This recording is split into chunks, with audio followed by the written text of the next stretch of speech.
All right, ladies and gentlemen, welcome to episode number 8 of ChangeMakers. We're going to be getting started in just about a minute over here. We've got our special guest, Rachel Altman. I know you guys have probably already seen her here on the BeTheChange network. You might be familiar with the show that we have yet to come up with a final name. I still like UnALTered Facts, but I don't know. We still got to come up with that. Maybe we'll do that during this episode. The whole purpose of ChangeMakers is finding those people that are out there that need that are part of the change, part of the greater good, people that are trying to change people's minds, dynamics. Rachel has a background in politics, as well as a lot of passion for dealing with politics in her age. So we'll, of course, talk about the election at one point during the episode, but we want to talk about how she is creating actionable change in her school, in her community, in her age group, whatever it might be. So we'll talk about that, and we are just about to get started. Share this out there. This is one of those shows here on Be The Change where you can share far and wide. This is not going to offend anybody in any way, shape, or form. It's going to show that there are people out there doing good, creating change, and making the world a better place. So let's go ahead and get the party started with Rachel Altman, and we're going to go ahead and get the countdown timer set. It's time for ChangeMakers.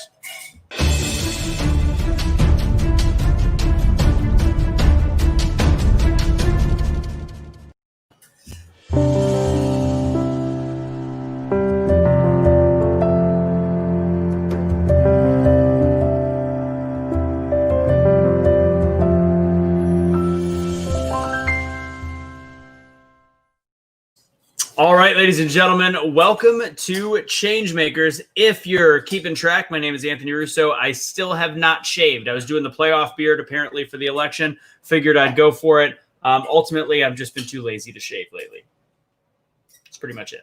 Anywho, we have a great episode ahead of us. Rachel, if you've already seen her, she's libertarian, and that's why she's gotten a little bit of traction on our page, as well as she's unbiased. She literally just speaks from a place from her heart, which is amazing, from somebody in that Gen Z group, the ability to articulate her thoughts in the way that she does. And on top of it, she is in her community creating change. She is in her age group, in her school, etc., creating change. And right now, if we can see, there is no more important time than people taking ownership in what the world is around us. And I think we're seeing with the election process that how incredibly important that is to find people that are wanting to create positive change. So her and I are going to have a great talk about it. She's incredibly fun to talk to. I know she's going to be great on the show as well. So ladies and gentlemen, I want you to give a warm welcome for the Lady Rachel Altman. She's the executive director of the Wave Center for Policy and Enterprise at Tulane University, where she studies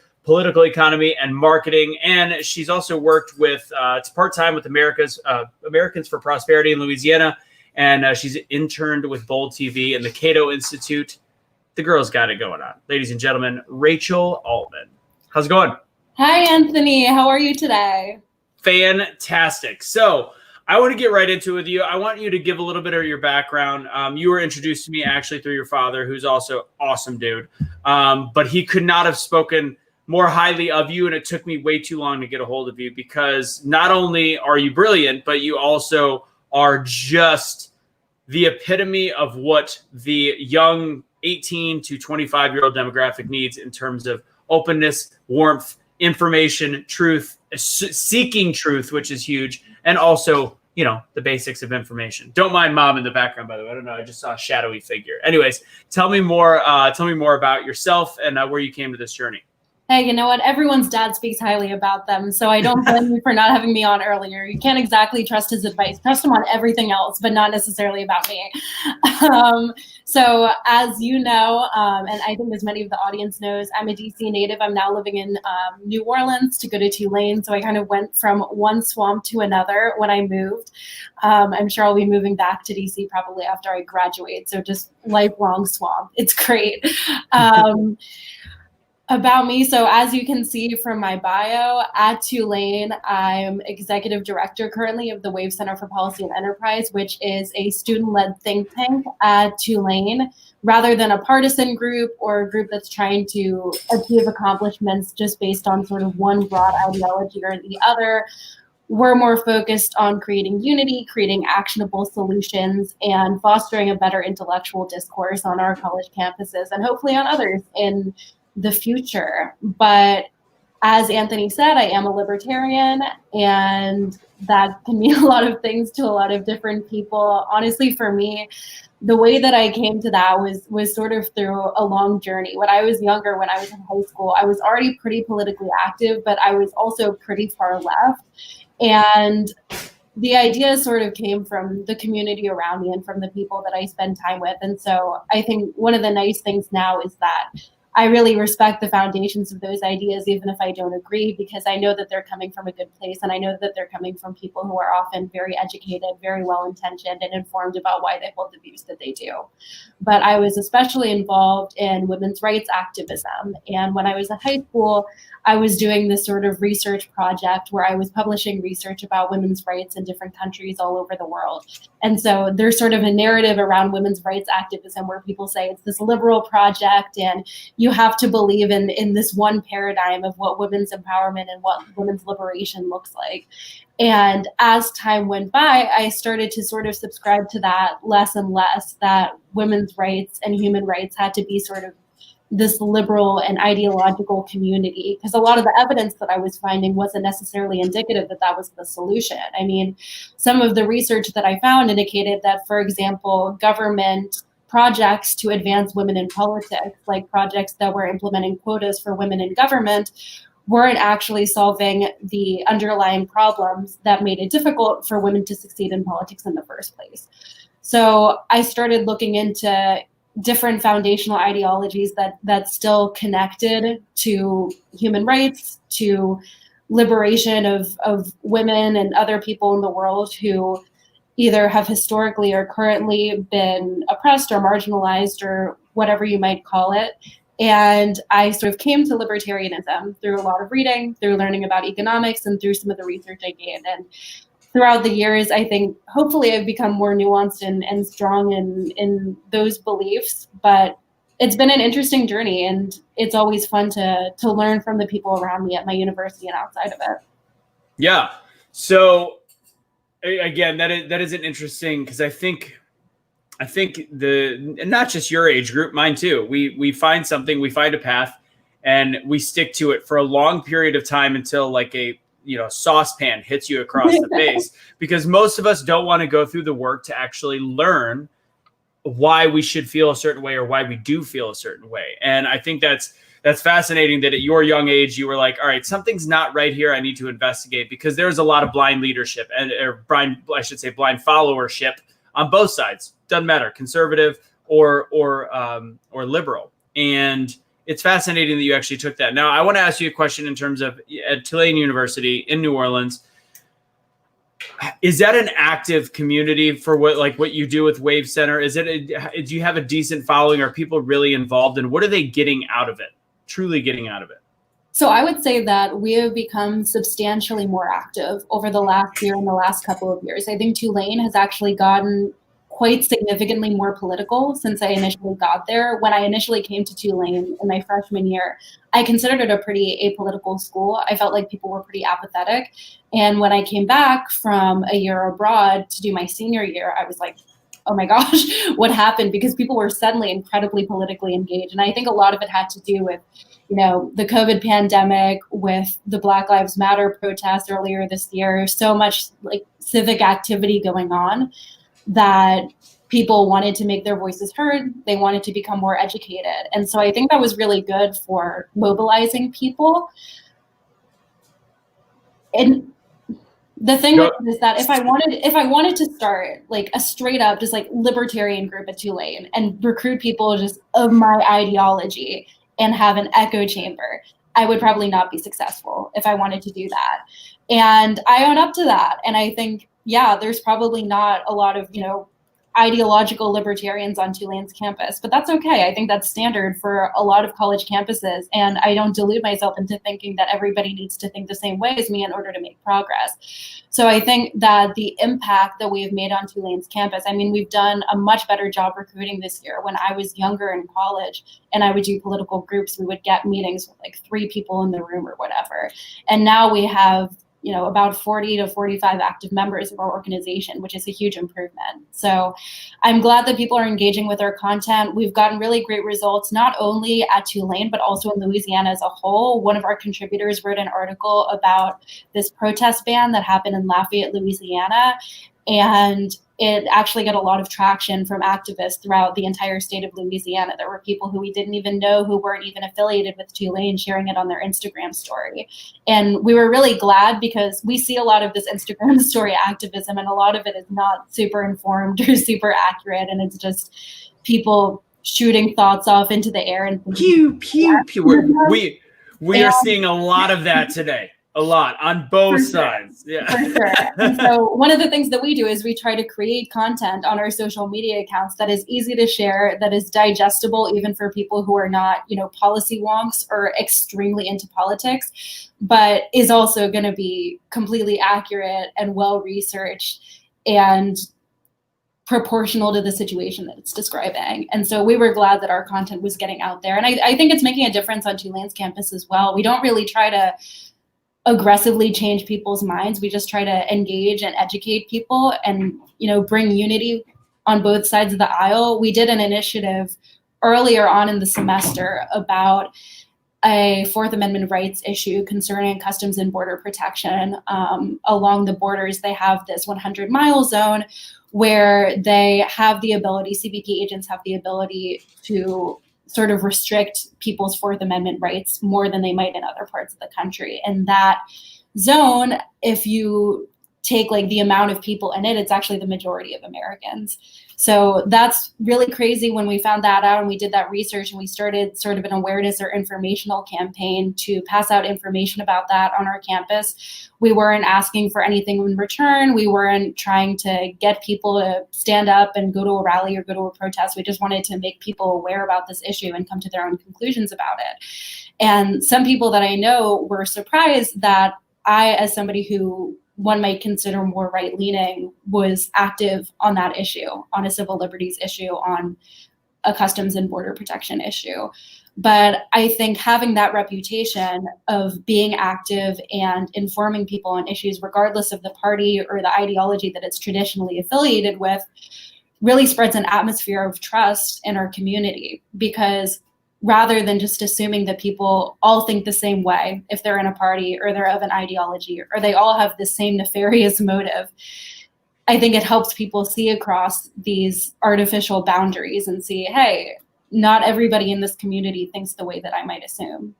And I think that's a huge thing in politics, is people, if they look at a Trump supporter, or if they look at a Biden supporter, we're under this assumption that whoever, or Joe Jorgensen, my bad. We're under the thought process that everything that comes out of their mouth, that's how we believe, because that's how we're voting. And it's not the truth. And there is a lot of conservatives that are big into civil liberties, me being one of them. And there is a lot of liberals that are into things that are a little bit more, that are more centrist. And we think that it's got to be, and that is one of the biggest problems that we face, because of that inability to realize that one party does not define every thought that comes through our mind. Now, out of curiosity, with the group you work with with the Wave Center, what is the predominance of them being liberal and conservative? Is it a predominantly liberal group? I would say that we've achieved probably about as centrist as you're going to get at Tulane, as balanced as you're going to get. I would say there's a little bit more of a liberal lean. So I would say that it's maybe center left, especially with our new recruits. But in comparison to everything else at Tulane, I would say that it's very balanced and it's very representative. We have a fairly large population of conservatives and libertarians, which I think it's nice to engage those people in something other than just like a libertarian group or a Republican group, and same with liberals and progressives, to get them engaged with something then other than their own thing. So like Tulane, I would say slightly more liberal leaning, but I would say a lot of the liberals in our group are relatively moderate, and even those who aren't, and I would say the conservatives as well, are characterized by their ability to create unity with the other side and to be really reasonable and pragmatic and factually based with the solutions that they propose. That was actually going to be my next question. You already answered it. But the general thought is, if you have both sides, especially in an election year, especially with a bunch of young 20-somethings that can get angry and can get, into their feelings in arguments, both sides. You guys get along pretty well, and I guess people know who's a conservative, who's a liberal, kind of in the group. But is there fights, verbal disagreements that break out, or is it usually pretty much like, I get what you're saying, but this is why I feel a certain way? We've never had fights in the group, and it's relatively new, so you never know what will happen. But one step ahead. I'm glad that it's been super respectful. And yeah, I would say that people are generally really open. It varies depending on the person and their comfort level. I'm not going to push somebody to be more open than they're comfortable with. But for me, I know I've been able to be hopefully reasonably successful as executive director while being openly like right-leaning libertarian, while openly having interned for Senator Paul. So I don't think people are having this crazy outcry about that. People are obviously comfortable with it because hopefully they know my heart, they know where my intentions are coming from, even if they don't necessarily agree with the policy outcomes or the policy solutions that I support. I mean, we have a pretty good diversity of opinion, even on our executive board. And one of our executive board members is pretty progressive. And it was funny because I hadn't met her when she was initially on the board, because she came on the board when I was coming back from study abroad. So I hadn't met her before. And I think that she might have had reservations just because of my political background, I guess. But now she and I are such good friends. We have amazing conversations and we spend a lot of time together and we have this great mutual respect. So I think also just having this person-to-person relationship with somebody and not viewing them as this symbolic representation of their party or their intellectual movement, and actually, a living, breathing human with individual thoughts, I think that's really helpful and constructive. There was one situation actually that I think is a good example of this. We had somebody who was interested in being a member after he got an email from us that he had some problems with the wording of the email because he thought that it seemed politically biased. And so he sent an email, like a pretty incisive email back, sort of describing his problems with it and describing his problems with the wording of the email and the message that he thought it conveyed. And I hadn't met this guy before. And at first I was kind of like, what is this? But then when I thought about it, I was like, you know what? This is the kind of passion that I wish I could see from everybody at Tulane. I wish that everybody at Tulane would get an email and want to analyze the political bias of it and actually have something to say about it and be that passionate and that civically engaged. So I actually reached out to this guy. I went and got coffee with him and we had a great conversation person to person. He's active with the organization. He and I have extremely different political beliefs, but we're pretty good friends now. And I think that's sort of the epitome of what we're trying to accomplish with the organization, is allowing not only these intellectual connections where people see that intellectually we're coming from facts, we're coming from positive intentions on both sides, but also these human connections, I think can really chill out polarization on college campuses when done well. So you're telling me that you guys judge each other based on their character, not your political affiliation? Yeah, I would hope so. I think a lot of people associate political affiliation with character. And I think that to some extent, your political beliefs do represent your values in one way or another, your political values. And you can make judgments based on that if you want. But I think it's constructive to have an actual conversation about it first, rather than assuming the intentions behind it, because the intentions and the outcome both matter. It's not just the surface level policy or the surface level candidate that they support. Yeah, I think that's interesting because it is one of those, and you look at also 2020 as a whole, and why the polarization has just gone from bad to skyrocket through is you guys were able to sort through things by having a cup of coffee, seeing each other in person, not being behind your computer screen, not even being on the phone. You actually engaged as human beings to realize it's very hard to judge in a negative way somebody's character when you are right here in person, not the way we're doing this right now. It's very, very difficult to have that. And that's what's and right now it is all these political posts, political leanings, and we don't have the engagement to realize that we are decent human beings from the left, from the right, from the center. They're just, the decency has been lost. And then what happens is once the come from, once the come from feels bad and it feels negative and feels like somebody's trying to do something to besmirch a character, then it goes back and forth, and it just gets really ugly back and forth. So I'm gonna really quick stop us. I'm gonna tell everybody really quick, guys, this is Rachel Altman. If you're just joining us, this is ChangeMakers episode number 8.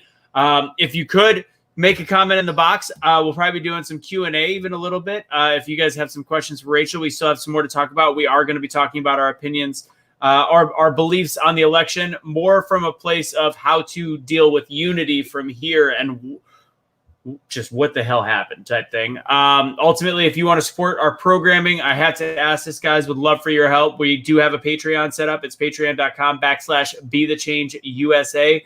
All the programming we do is self-funded right now. So any help you guys could provide, which would be phenomenal. And I don't think there's any better time than the present for what we need as a country than what our branding is with Be the Change. And although we do have some political leanings, probably more than some that do lean to the more conservative side, the concept is still the same. The concept is to be kind to each other, be good to each other, and go past the policy that happens in government and actually be the change we want to see to our fellow man and woman. Sorry, Rachel. All right, before we go on, Rachel, we still don't have a name for your Friday show. What are we going to call it? I know the last one we did was UnALTered Truth. I kind of like that. It doesn't have as smooth of a delivery, but it sounds good. Not all of us can be final thoughts with Tommy Lahren, so. Yes, and you already know how I feel about that nugget. So. Oh, and did you notice, I didn't even think about this, the first show you were on Truth Will Set You Free, like after you just tore up that first 3.5 minute soliloquy that you did, and we complimented you did this thing, and I was like, how does a girl that just literally killed it just all of a sudden go back to being this typical 21-year-old college student? Like, thanks guys, thanks so much. And that's our ChangeMakers song. The intro thing actually has 2 hands together. I go, that's ironic, I didn't even think about it. So again, we're with Rachel Altman. We're doing ChangeMakers right now. I have a feeling that Cash just shared the episode because the numbers escalated quickly. So let's get back into it. To tell everybody that's just joining what Rachel does, it's drastically going up. She works at the Wave Center for Policy and Enterprise at Tulane University. She's an executive director. She's a libertarian, but at the same time, she knows her policy, she knows her facts, and she's kind of what a judge should be in terms of just being unbiased, open-minded, and willing to listen to other people. And she's in the age group right now that needs it the most for the future of our country. Not to say they're the worst at it, because trust me, they're not. We're all pretty bad right now. So what kind of message could you give regarding how you have seen your age group change in the last couple of years and their active level? Do you think there is a bias in terms of education that could be hurting them? Or do you think that, I guess, provide us with either some truth or some hope at the same time?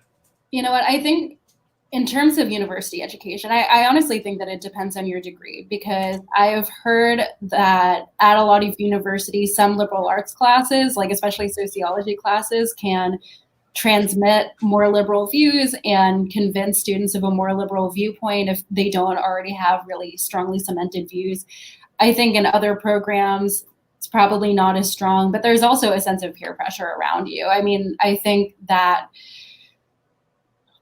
when everyone around you is a certain way, and especially when people are posting content on their social media saying, if you vote this way, if you believe this, with no regard for their intentions or their intellectual or philosophical basis behind it. Like, if you believe this, we're not friends, you're a bad person, you're disgusting. It's not really conducive to wanting to disagree with people around you or wanting to voice an individual opinion. And I don't think that's only from the left on college campuses. In some towns across the US and in some places, there's also really intense pressure to have conservative views. Right. So I don't think that that's completely unique, but I do think on college campuses, since a lot of the time it is a really strong concentration of young people in a very formative and impressionable part of their life, they can definitely lean more to the liberal side if that's the community surrounding them. So, I think that it's important for people to find balance in themselves. So if your campus community is more liberal, that's fine. Mine is, and I've still turned out not to really be a liberal. So it's not entirely contingent on who surrounds you. It's also, who you intentionally surround yourself with. Do you try to cultivate a friend group where people have balanced opinions and balanced backgrounds and you can talk openly about different ideas?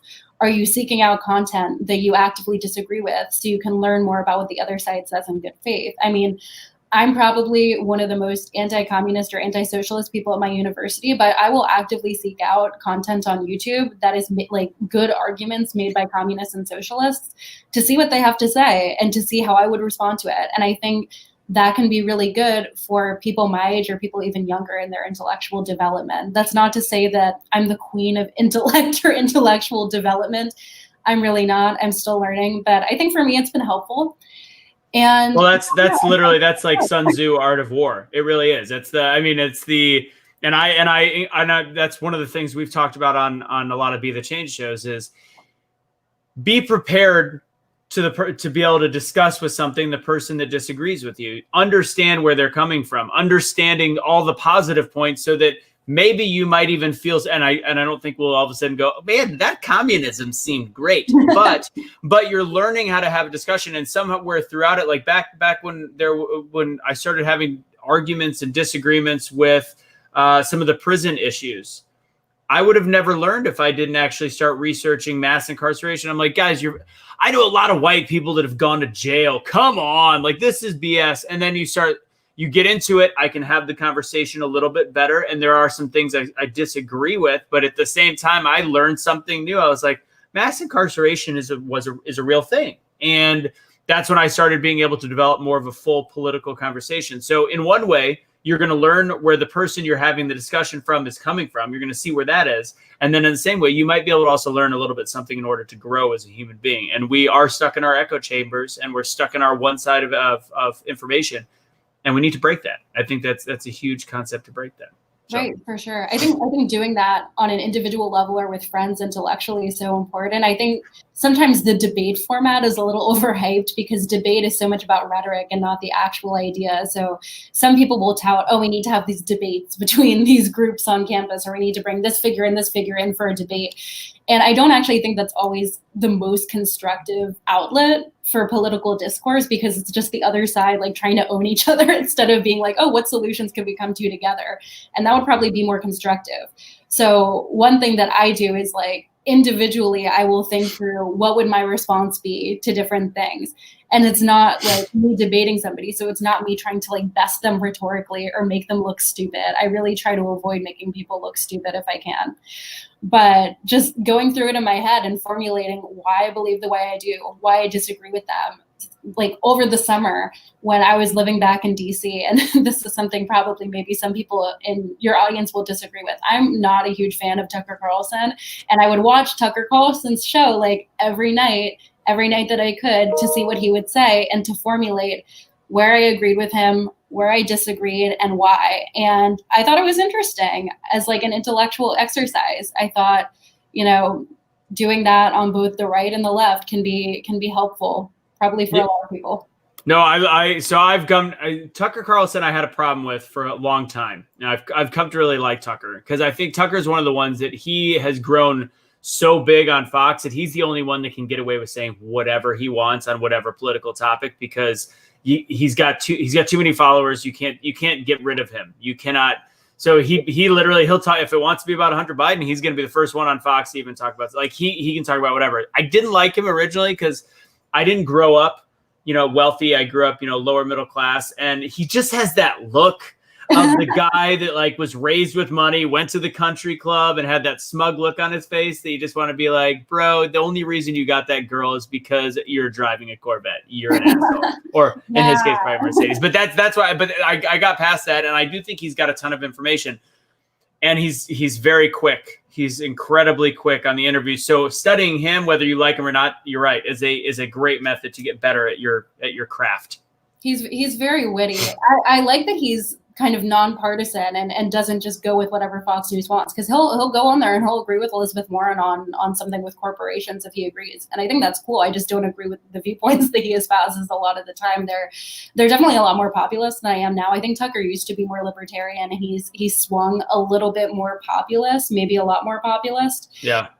So it's sort of the sassy approach and the ideological shift that I'm not a fan of. But I do like that he sort of transcends what the Republican Party orthodoxy would say. That's cool of him.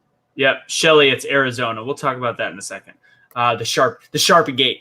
All right. So before we get into the election, with what you guys do with Wave Center, and you've done a lot of other stuff. So what's been your favorite? Because you worked with America, you still do America's Prosperity, Americas for Prosperity, and you've interned with different things. Cato Institute. I know Cato's always got great content that comes out of it.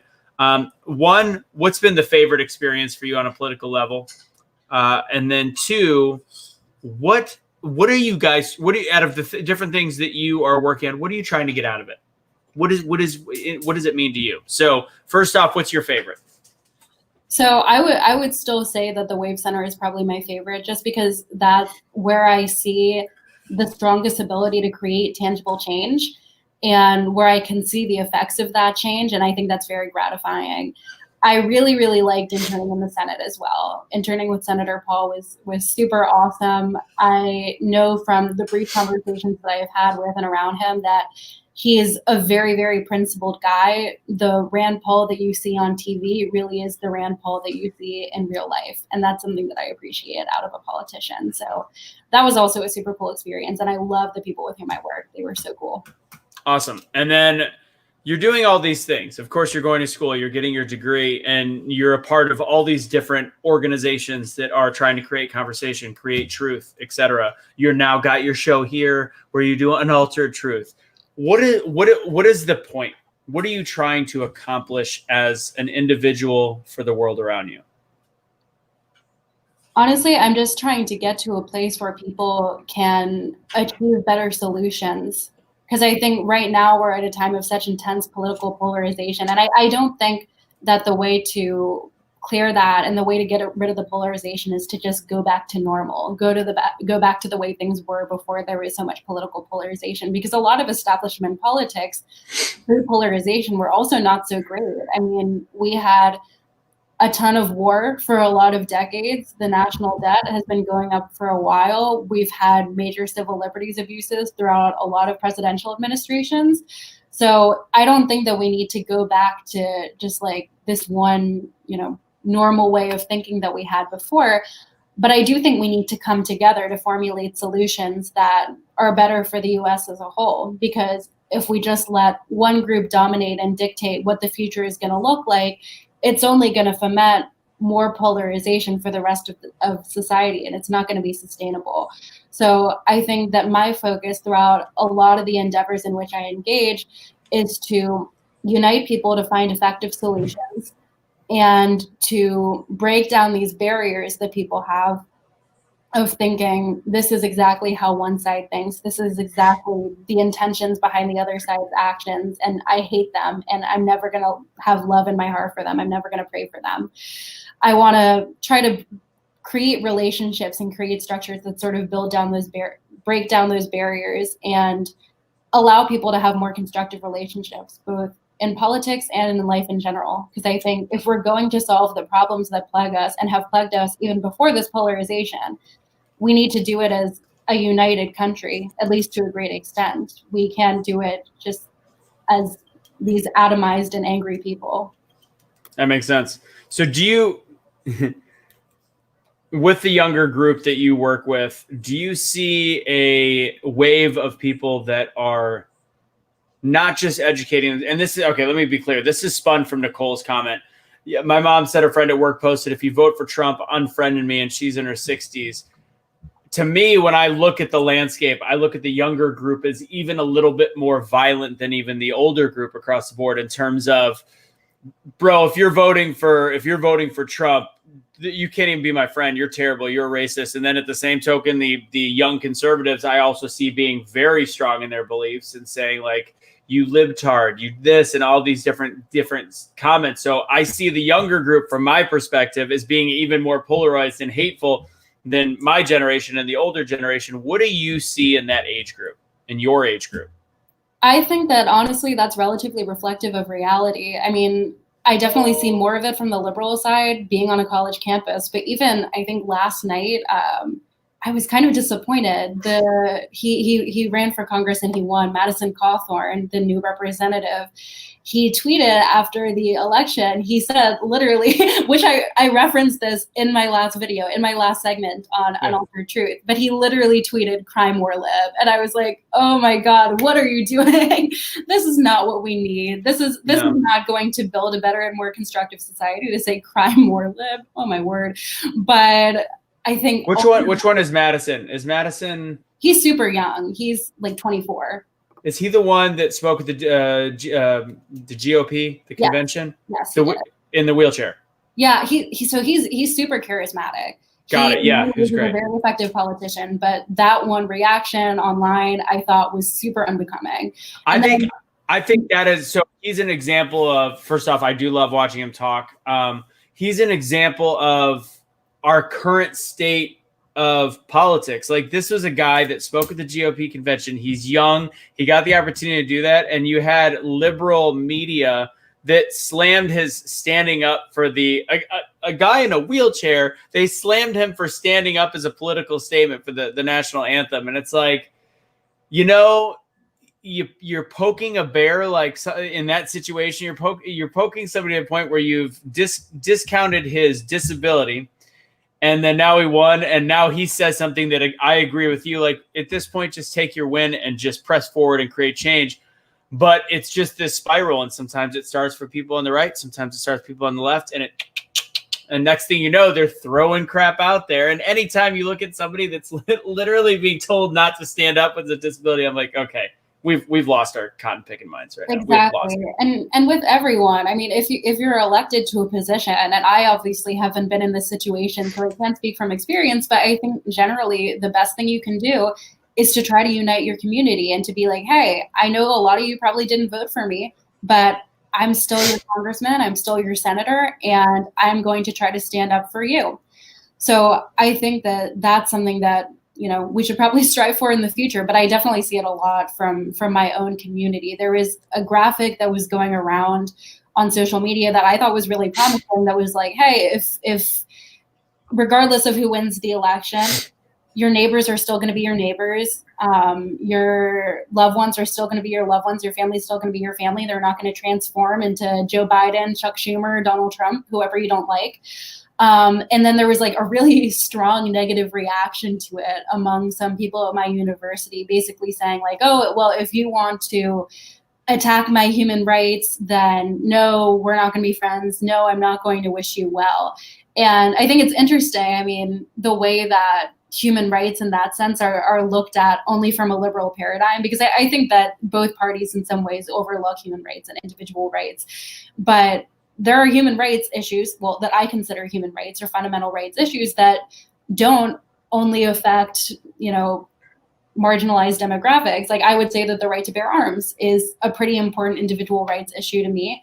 And I don't see a lot of conservatives out there, at least in my university, which there aren't a lot of conservatives in my university, so they probably wouldn't say this anyway. But I don't see a lot of people saying like, oh, if you want to take away my fundamental right to bear arms, you can't be friends, even though that personally and tangibly affects them. So I think that is that specific rhetoric I see predominantly from one side in my own experience, not necessarily always in every context, but I don't know. I mean, also like I've seen this argument play out of people saying like, oh, if you're going to threaten my human rights, then I, won't pray for you. I won't have any love in my heart for you. I couldn't be your friend. And I've seen this also in reference to abortion, specifically with reproductive rights. And people will be like, oh, well, if you sign away my right to get an abortion, then being friends with you would be like, you know, being friends with somebody who supports Hitler, like, or something really hyperbolic like that.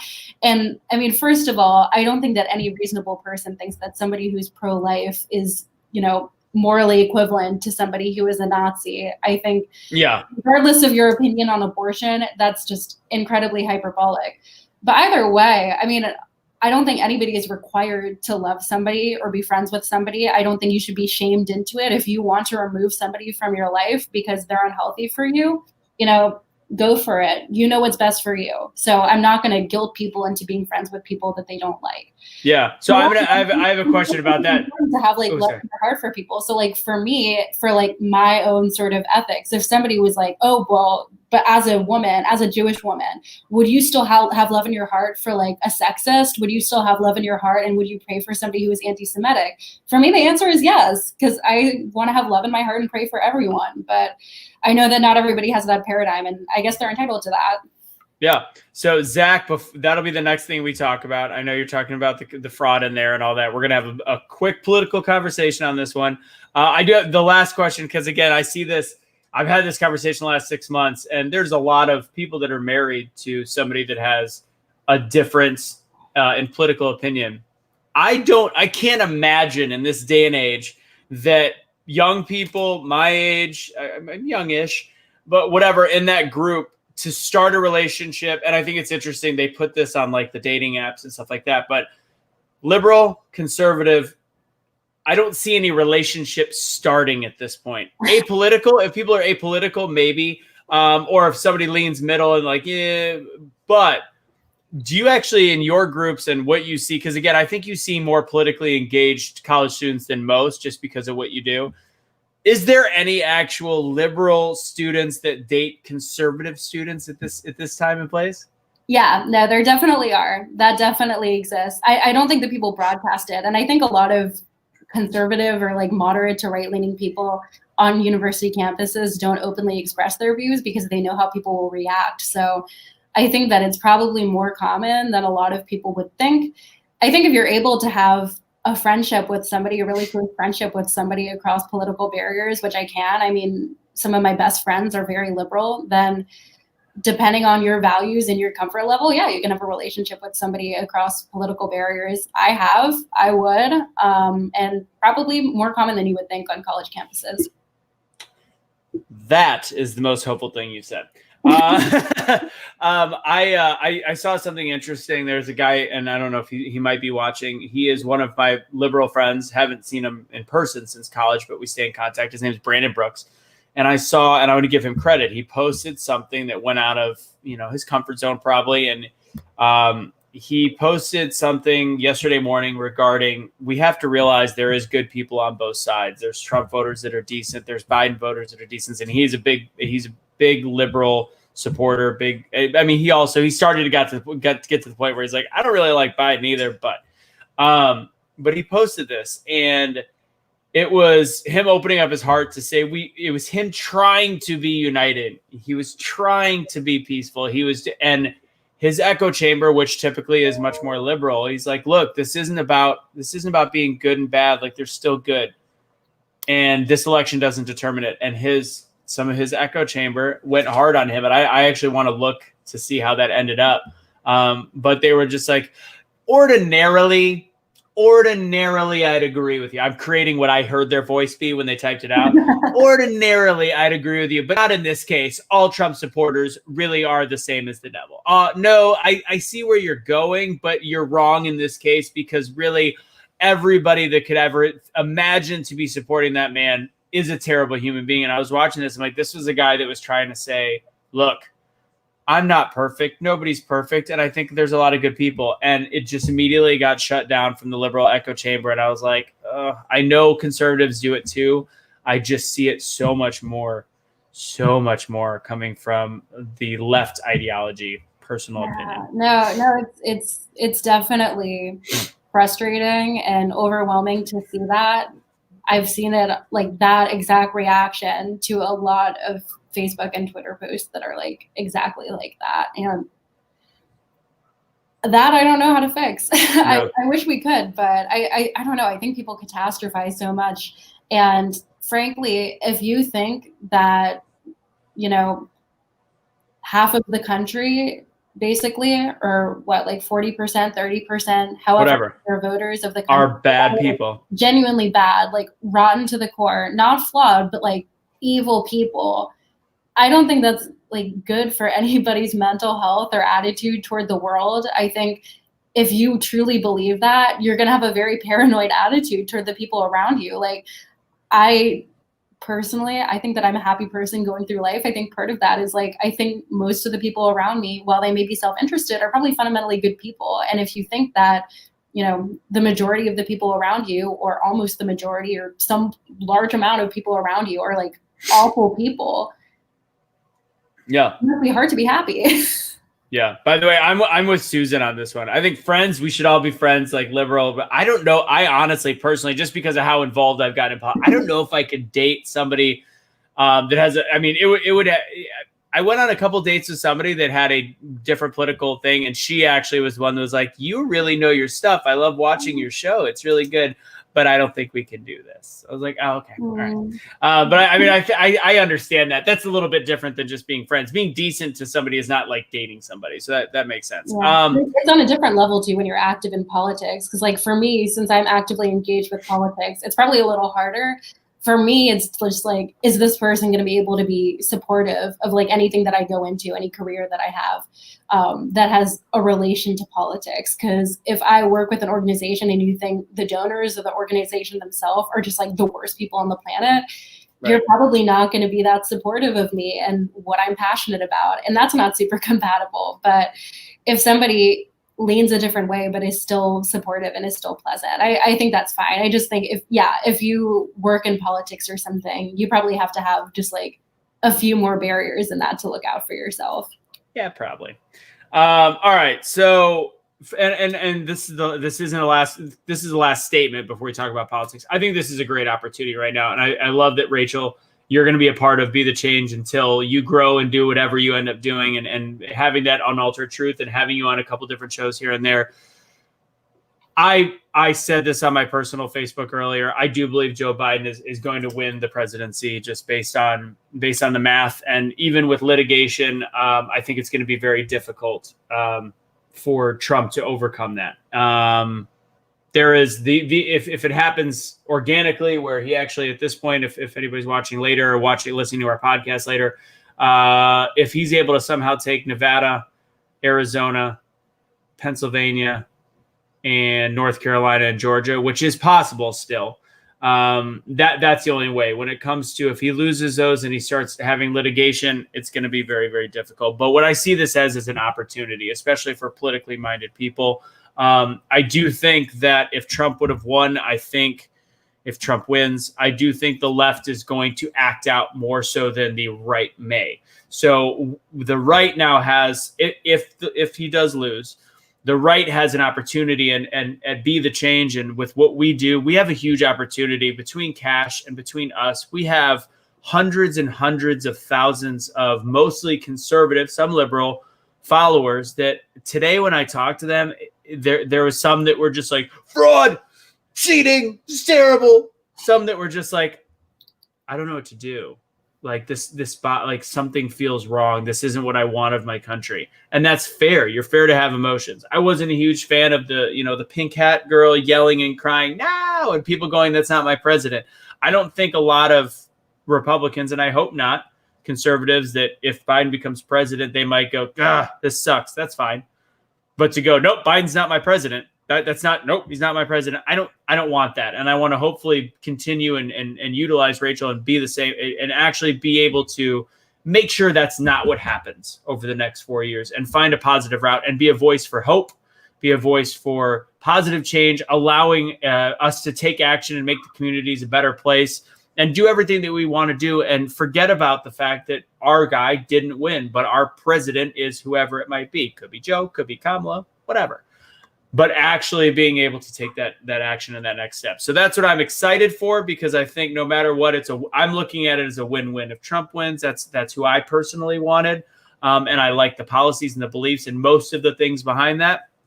If he loses, it's an opportunity for us to rise up as people, not in aggression, but rise up in positive change and compassion and love. So with that said, Rachel, what is going on with the election right now? Oh my God, I have to read you. I got this morning this email from the Trump campaign that you might enjoy. So I agree with you. I think that it is probable that Biden is going to end up winning unless there's like some big upset, regardless of what Trump does with litigation. I think that's most likely. I'm not devastated about it. I am not a fan of Biden. I'm also not a fan of Trump. So I was like not super passionate about the presidential election itself. I think that Biden will probably have his advantages and disadvantages if he's president. I mean, I think he'll calm the country down a little bit, which would be pretty nice. But I think calming down also means that people become a little bit complacent. So when a lot of liberals were really active in policing issues and immigration issues under the Trump administration, they might not bring the same energy to a Biden administration, even if he is conducting, similar human rights violations under his administration. So that's something that worries me. I think everybody should continue to be civically engaged and involved, no matter who ends up getting the final count with the Electoral College. However, one thing that I will point out is it looks like the Senate is staying red. And I think a lot of people who are not just Republicans, but conservatives and libertarians as well, were worried about Joe Biden and Kamala Harris from a judicial perspective, that they would pack the courts. That's been a huge concern for a lot of conservatives that I know, a huge concern for myself included. And with a red Senate, it is quite unlikely that they're going to be able to successfully pack the courts. So I think that is a relief in the case that Joe Biden does end up being the winner. I think that that's a relief that, any policies that he enacts, like you can protest those, we can try to, combat them in any way we want if we disagree. But the court packing, relatively more unlikely since it looks like Republicans are keeping the Senate. So I think that's something where we can all kind of like take a sigh of relief. So yeah. I'm going to say my opinions, but I'm going to let you go first. Because again, I know that Zach has been talking about like, this conspiracy theory fraud stuff. And I've been very actually quiet today on my social media in terms of that. I've made one blanket positive statement and the Facebook blew up after that.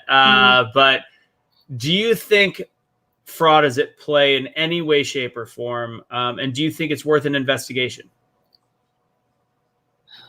I wouldn't assume that fraud is at play. I think, there's always a possibility of that. I think that in prior elections, there hasn't been, a huge prevalence of voter fraud as far as we've seen, as far as we've been able to detect. So I can imagine that it would be drastically bigger in this election. I think since voter fraud is a threat to our democracy, it's always valid to check it out, see if it's happening, make sure that it's not.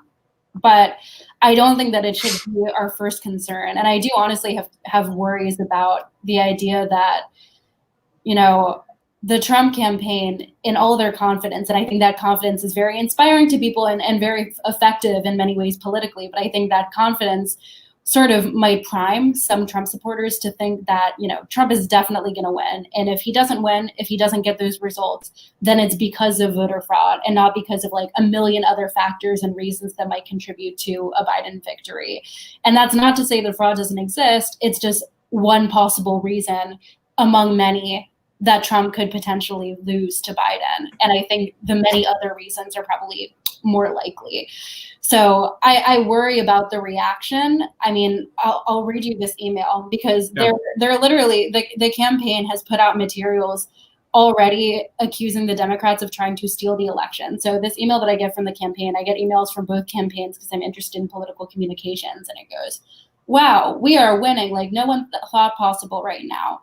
Despite the numbers that are very obviously in favor of your president, the Democrats will try to steal this election. Just like I predicted from the start, mail-in ballots are leading to chaos like you've never seen, plain and simple. The radical left is going to do whatever it takes to try and rip a Trump-Pence victory away from you, and that's why I'm coming to you now.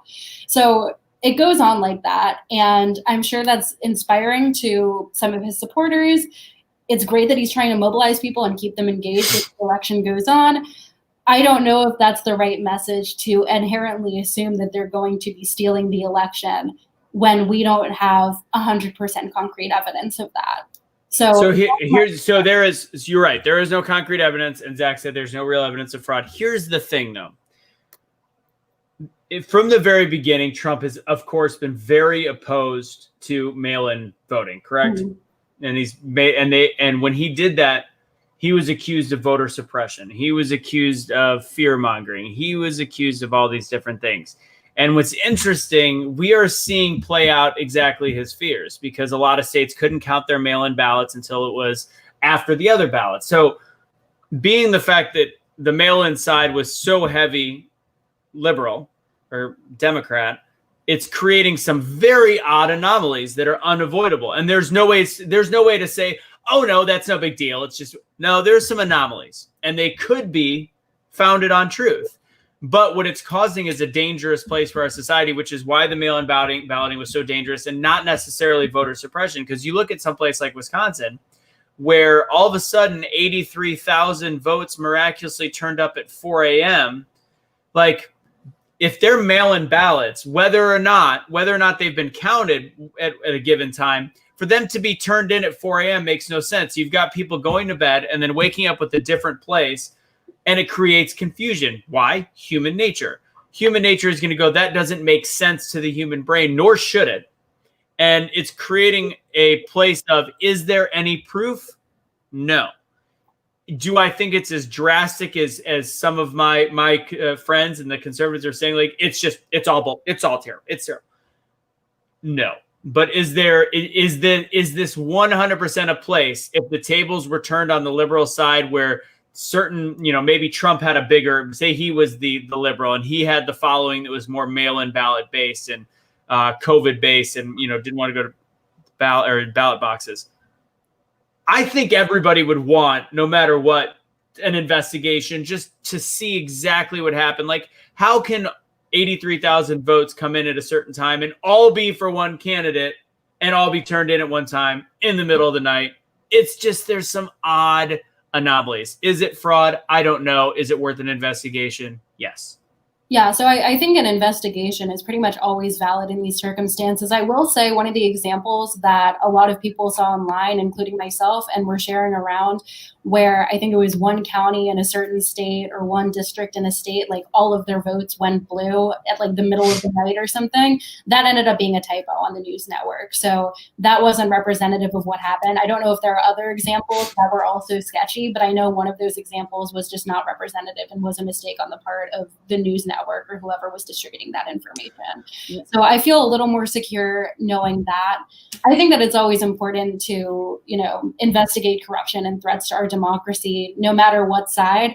However, I do think that just based on the facts and based on the rhetoric in this election cycle, it wouldn't surprise me one bit if a lot more of the mail-in votes that were coming in were Democrat votes. I mean, a lot of states already had rules in place saying like they were going to count the mail-in votes or the early votes at like a separate time. So that wasn't just like an executive decision made ad hoc. It was a decision that the state had already made in advance. Correct. But and Trump's point on that. So I agree with Trump's rhetoric being a little bit strong and a little bit like, okay, you're going to make it possibly worse than it already is he actually fought against that. And because the states were run by Democratic leaders that wanted him out of office, they were like, no, we're going to do it our way, which again it's showing to be the wrong way because of all these surprises that we knew were going to pop up. And by making them late, it just creates mass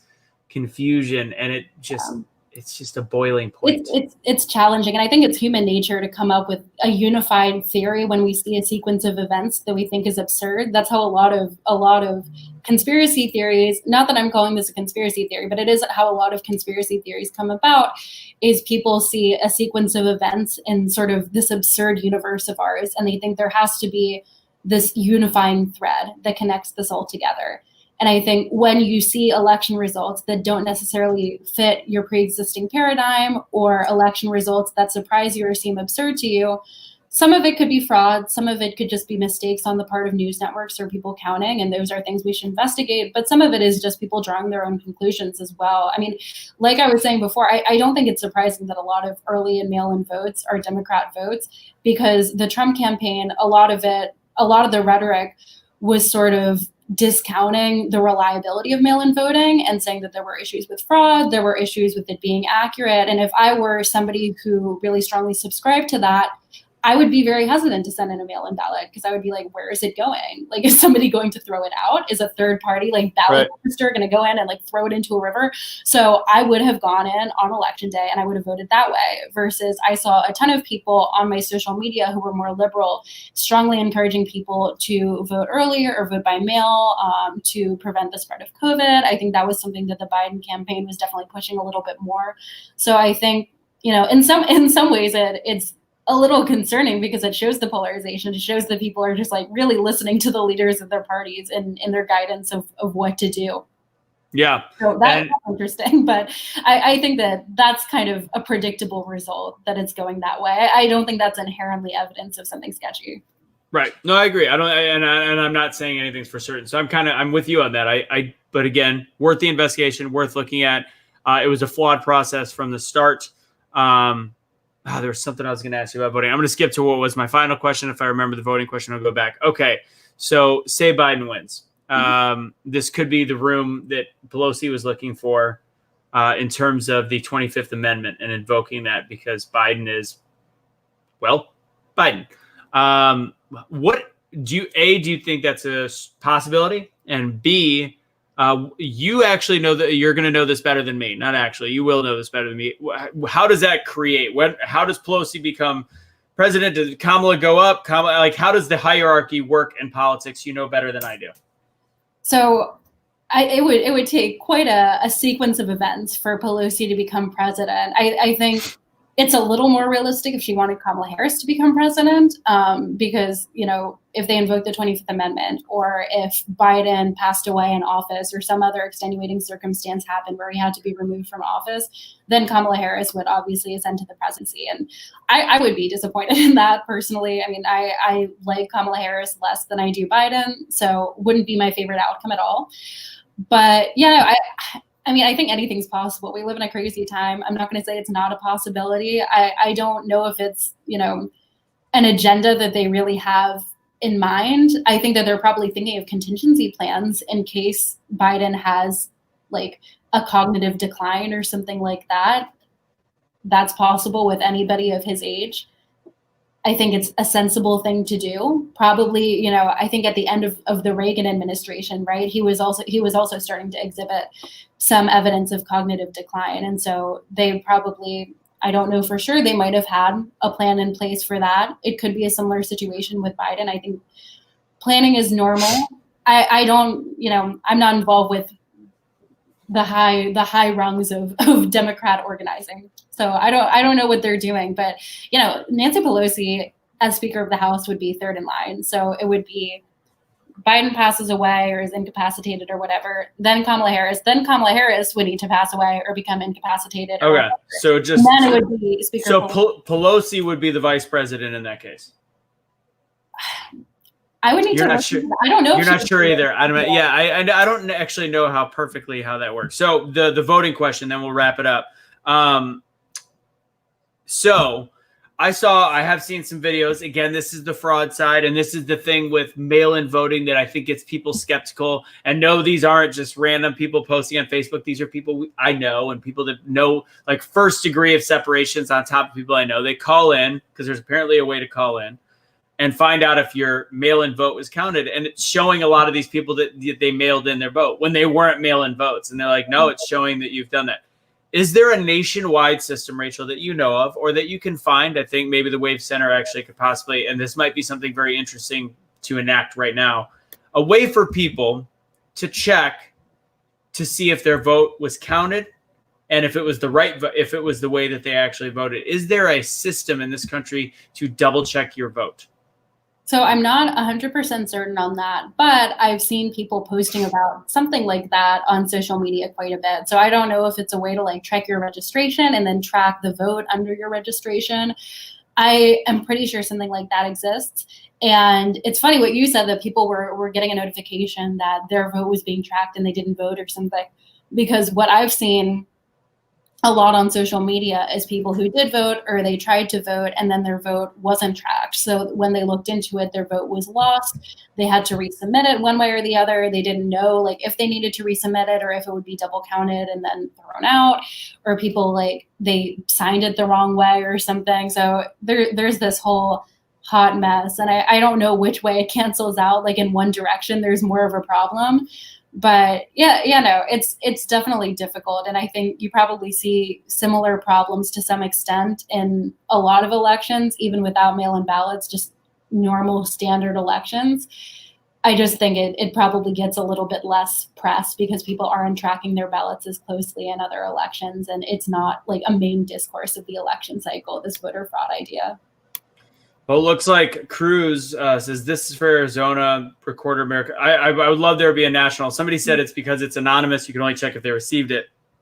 And you can, well, that's at least a start. Because I guess it would tell you if it was received via mail or whether it was actually, you went to the ballot box. I just think I know that there is some anonymity that's needed. At the same token, this would be a great time for if there is that fraud that people are talking about, and if we can produce thousands of conservatives that are going, I called and they said that my vote was listed as XYZ on line B and it said that I voted for whatever. Now we're talking.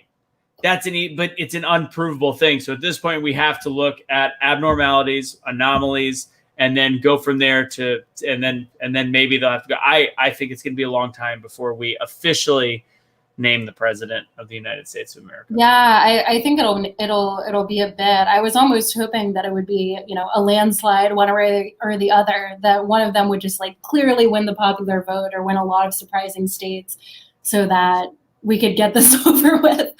But that's not happening. It's closer than a lot of people were hoping. I know that a lot of people were hoping for some election outcomes that they supposed would be in reaction to Trump that are not exactly standard. A lot of people were thinking blue Texas was a possibility. I was scared. Yeah, I really was. I was always very skeptical of blue Texas. Just it doesn't line up with the Texan culture that I think of. There's a lot of Californians that have moved to Dallas. There's a lot of New Yorkers, Boston. There's a lot, and living in Dallas, I can tell you that the state has become way more blue than I expected Texas to become. This is true, but I also think some people were attributing it to demographic change a little bit. People were saying, oh, like the Latino population in Texas and in some states is growing, so it's going to get more liberal. And I think that's always been a faulty conclusion. People say that with immigration too. They're like, oh, if there's more demographic change, it's just going to be like a wave of Democrat voters.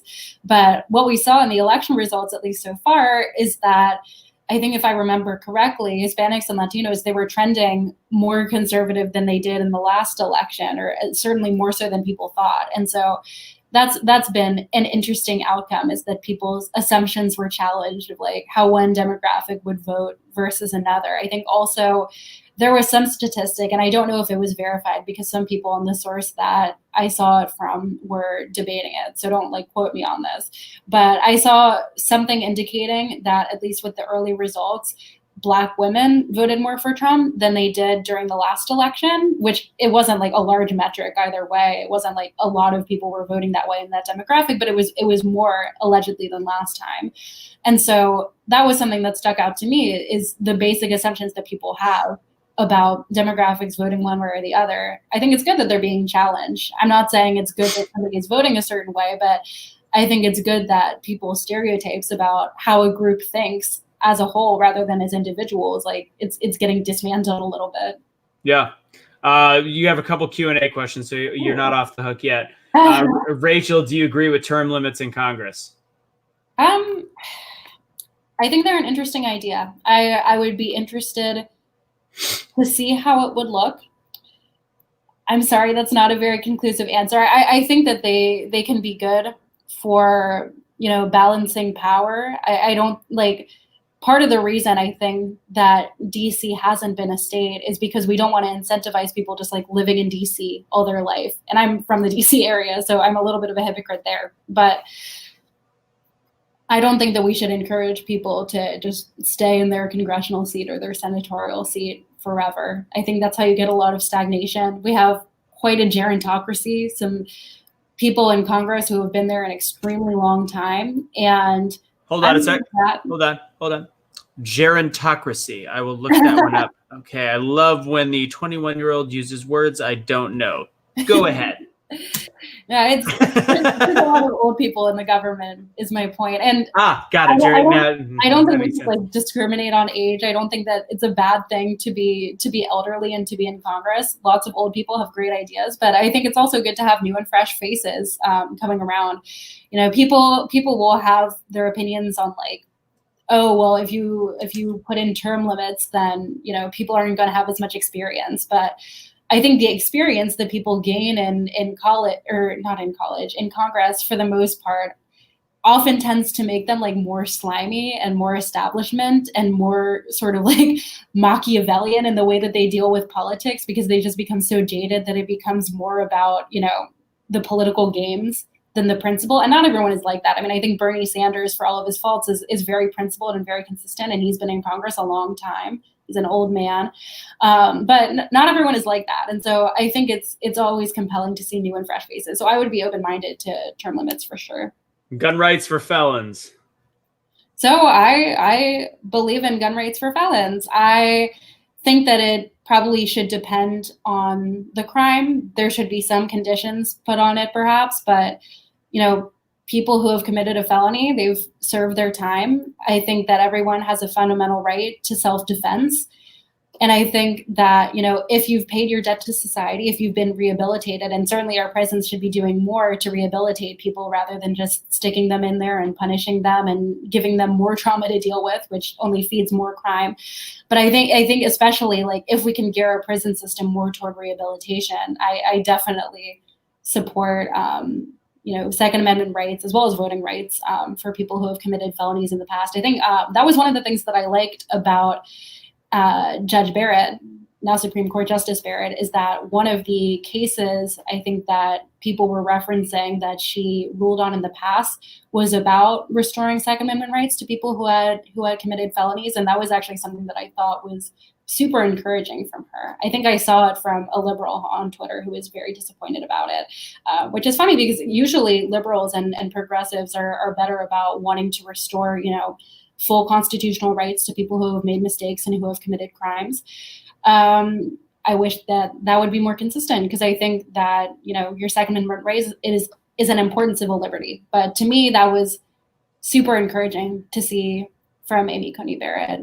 Yeah, I think that it's fundamental. I think that we all have the right to defend ourselves. And I mean, the definition of what's a felony and the definition of what's a federal crime, it's not just like the people that you would see demonized. Like, I don't want somebody who is, you know, a convicted murderer to go around like swinging an AK-47. I don't think many people want that, but there are a lot of felonies that are nonviolent. Our federal code even is so long, it's difficult to count. And so if you take away like all of the fundamental rights from people who have done something that's illegal, even a felony, you're going to be taking rights away from a lot of people. There's a book, right, I think called 3 Felonies a Day. Americans on average, according to the thesis of this book, commit 3 felonies a day without even noticing it, just based on how expansive our code is. So yeah, I mean, if we're willing to have anyone who's a felon relinquish those fundamental rights, well, you should be able to you should be willing to give up those rights too. And I don't think we should be. Interesting. There's my brother, ex-nonviolent felon, now older in a wheelchair, has no way to protect himself. I agree with you in a lot of ways, and that way I for the most part I do. And you said it exactly the way that I would too. There's certain crimes that no matter the rehabilitation, you're a risk to hold a firearm around people. Like if you threaten to kill a significant other, if you're a dude that's held your girlfriend or anybody, if you've held somebody at gunpoint, robbed them, beaten them, I don't know I don't know if there's a full qualified rehabilitation where that should be put. I don't know. That's what's really great. But there is a lot of felonies, like, if you had drug dealing sometimes is nonviolent. And you get rehabilitated, you stop doing that, you have a family, you support them, you should be able to protect yourself. So I agree. Rachel, any final words of hope and change that you want to share with these beautiful people before we see you again on Friday night? Oh my gosh, that's some pressure. No, I mean, Don't screw it up, Rachel. I'm interested to see how this election plays out. I hope that everyone can keep it relatively collected and be patient. I know that it's hard to be patient when people are worried about their fundamental rights. They're worried about the future of our country. It's hard to be calm. It's hard to be patient. And I know that. But I think that finding ways to keep yourself calm, finding ways to kind of mitigate your anxiety and stay connected with your community as individuals rather than this like political animal is really healthy in this time. So I hope that the people around me will continue to do that. We'll find ways to do that. And no matter what, I know this is the sentiment that a lot of people hate online, but no matter what, how the national election turns out, we're still going to be a community, and there are still going to be people in the community who you're not going to like and who are going to cause problems for you. And you're probably still going to cause problems for people in your community in one way or the other. Like not everyone's going to like you. You're not going to like everyone else. And some people you're going to have really strong fundamental disagreements with, and that's okay, no matter who you are. But I think taking the time to genuinely understand people's perspective, taking the time to, build those bonds and make them, human individual bonds and not just based on, what can we list off that we can agree with? I know like people will say, well, it's so great. And if you can find areas of unity on policy, and I love to find areas of unity on policy, but it shouldn't even have to be that way. You shouldn't have to like go through and like list stuff and be like, actually we agree on like legalizing drugs. that shouldn't be the foundation of your relationships with other people. The foundation of your relationships with other people should be like a genuine human connection and being empathetic with their point of view. So, if we can try to be respectful of others, if we can try to be empathetic, to not, as I said earlier and on Friday, to not say cry more libs when we get victories in our presidential or congressional races, however that turns out, to be civil and collected and not even civil, but just like kind and warm-hearted and loving to the people around us. I think that's the most important thing. I mean, I think everyone's life is better when you have love in your heart. It's not going to make your life better to be a bitter person. I think there's some benefit to be gleaned from getting angry about injustice. If you see injustice in your world, you should be mobilized about it. You should be angry, but you should do so on the basis of having love in your heart, not just like rage and anger. You should be angry because you love people in your community and you want to protect them and you want to look after them. So I think that's just the fundamental thing. Like, no matter how this turns out and no matter how you're driven to react to this election cycle, you do it with warm-heartedness and love. That's just fundamental. Well, Rachel, I'm not gonna lie, you were great. You totally failed at the last part. Horrible last part. So I'm just kidding. Let's see, Casey, some comments before we go. Rachel, he wants to be your running mate, which you guys don't already know. I've already snagged that. I will be her vice president any day, just like Joe Biden said to Kamala. I'll be her running mate is what I think he said. There was another comment from, let's see, Debster.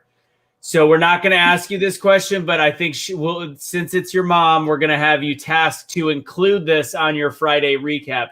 What your mom doesn't know is I said, no more questions. Let's wrap up the show. She ruined your final moment, your final thing to ask you a question. Dang it. Mom, I don't do foreign policy.